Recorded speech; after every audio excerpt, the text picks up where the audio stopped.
Josephine. Jongen.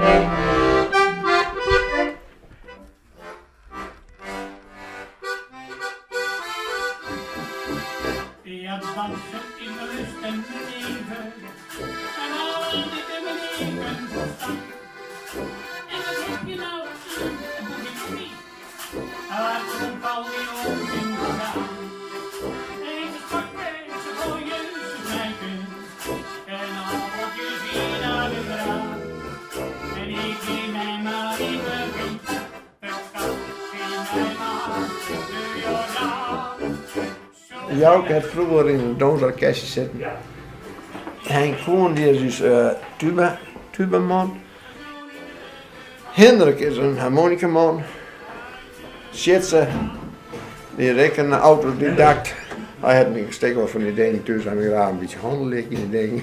Ik heb vroeger accordeon spelen. Toen heb ik dat spul verkocht met mijn trouwen.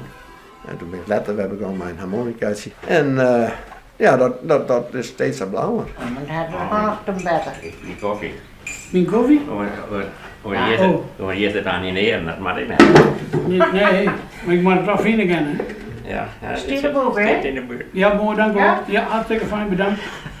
Wij zijn handskrobbers en wij komen het jobbetje bij. En wij spelen elke maand spelen we in deze locatie hier, bij Sier en Boutje. Het is een beetje een praathuis, ik krijg een bakje koffie bij van Boutje. Nou, En waarom de hongerskrobbers? Zeg ik hier, ja, ik ga wel echt nog handskrobbers lopen. Ik heb ook niet natuurlijk leuk. Dan maakte vroeger de staan ik wel misschien, de oude koolstaan. Die houdt een skut, door weer eruit een douw te krijgen. En als we dan eens ergens spelen, dan zet ik hem op een microfoon. Komt er, Ja, ik kom er net weer op. dan komt er dan op. En dan zo. Nou, dan ben wij de handskrobbers. Meteen aan de tussen.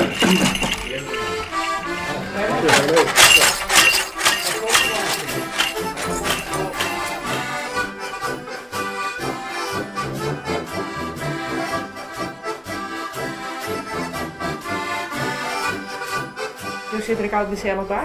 Ja, dat ken je het meeste, hè? Die man, ik ga nooit zo'n mooi man al hier om je heen en dat.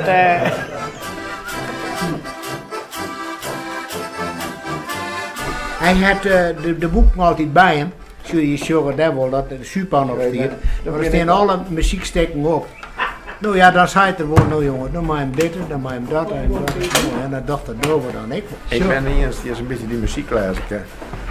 Is dat zo? Ja, Nee. ja. Ja, echt vier. Ja. Noordenlijn ken hij. Die kennen muzieklezer. Vroeger hield ik wel muziek, want joh, ik ben 12, 13 jaar blind. Dus joh, vroeger dan liep ik van muziek. Ja. Maar dat hoeft niet meer, ik doe nog al uur hol.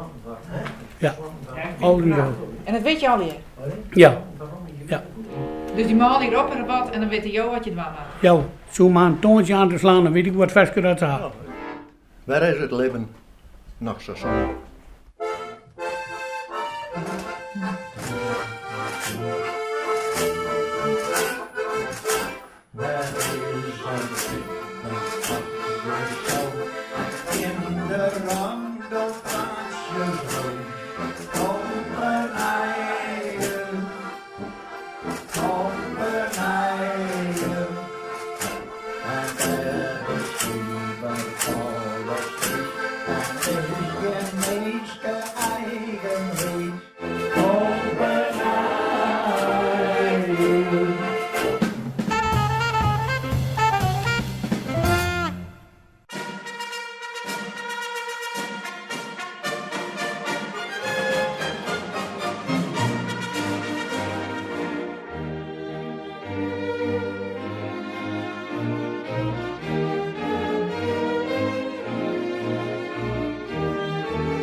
Kan die al?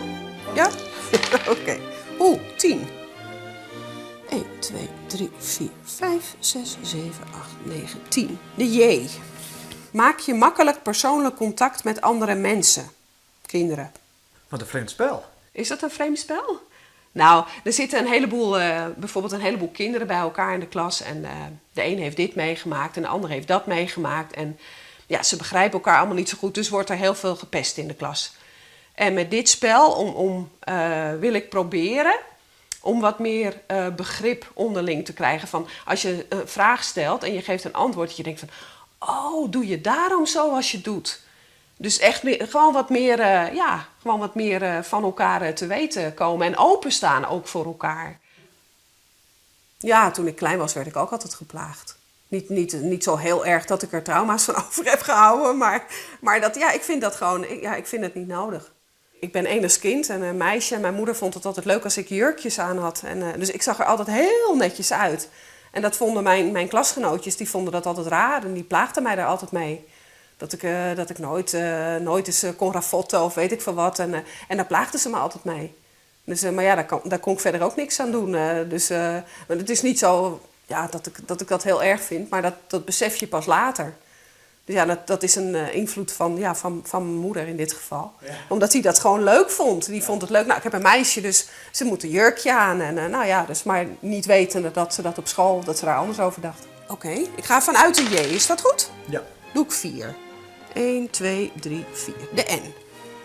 Kan je goed troep opruimen of hou je juist wel van rommel? Als je meer begrip voor elkaar hebt, dan is het allemaal wat makkelijker, denk ik. Maar eigenlijk zo'n bijvoorbeeld de meesten in Kiev, die zo'n jouw spel speel je met? Nou, misschien. Maar ik heb het niet in het Russisch. Ik ken geen Russisch, dus... dus dat... nee, maar soms hoor ik wel eens wat en dan denk ik dan ben ik geneigd om een spel op te sturen. Echt zo van nou weet je wel, van probeer het eens, weet je wel. Van, praat eens met elkaar. Ja, praat eens met elkaar, maar...